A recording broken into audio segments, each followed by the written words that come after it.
The sound of the rain tapping against the hospital windows matched the rhythm of Ethan Cole's tired heart. Another night shift was ending, and as always, he was the last one sweeping the corridor. He wasn't supposed to be there, not in that particular wing, but sometimes, when he needed quiet, he'd take the long route through the private floor. That was where the wealthy patients stayed.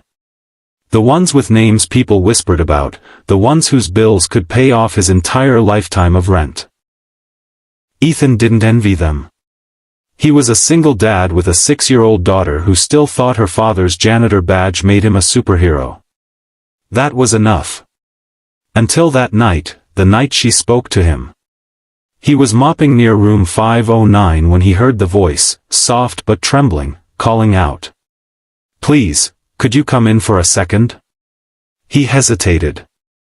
It wasn't protocol to enter without permission. But something in her tone, something lonely, made him knock and step inside. The room was dimly lit. A woman sat on the bed, wearing a hospital gown but wrapped in elegance that no illness could erase. Her face was pale, her hair falling in soft waves that framed eyes full of exhaustion. She looked at him as if she'd been waiting for years.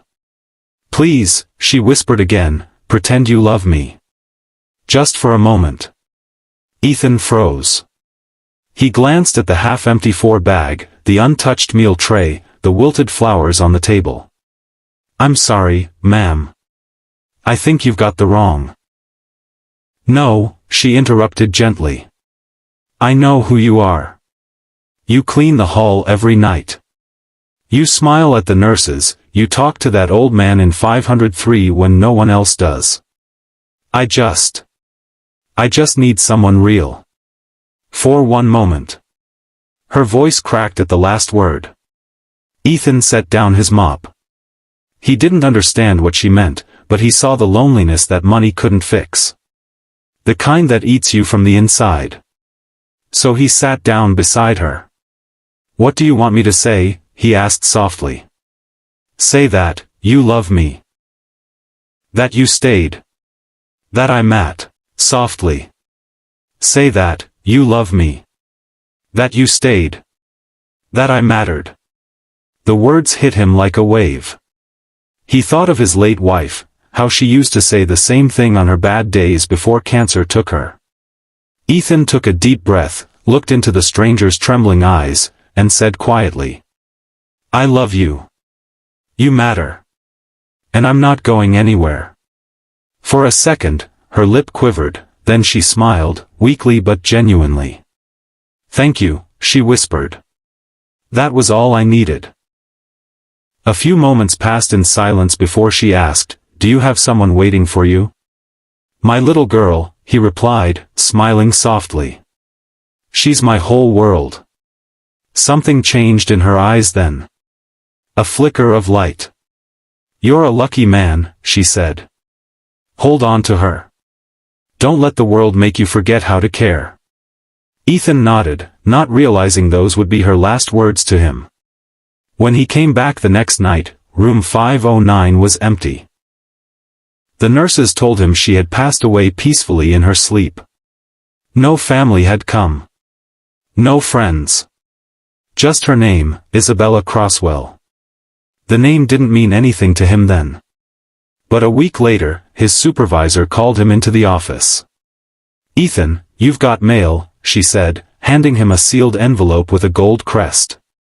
Inside was a letter written in neat, flowing handwriting. "Mr. Cole. Thank you for your kindness. For being human when others weren't. You gave me peace when I needed it most. In my will, I've made a small arrangement for you and your daughter. It's not much compared to what I had, but I hope it gives you both a better life. You reminded me what love feels like. Maybe, through you, I found it again." Isabella Crosswell along with the letter was a bank statement and a deed, for a small home just outside the city. Paid in full. Ethan sank into the nearest chair, eyes filling with tears. He wasn't sure whether to smile or cry. He thought of her last words. Hold on to her. Don't forget how to care. That night, he drove home, kissed his daughter on the forehead, and whispered, "Someone once told me we're lucky to love and be loved. So that's what we'll do, every single day." Epilogue. Years later, his daughter, Lily, would grow up to volunteer at that same hospital.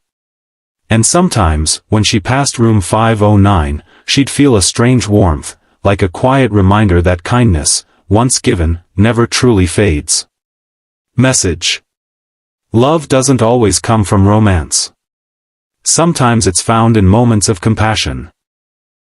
Between strangers, in silence, in simple acts that change lives forever.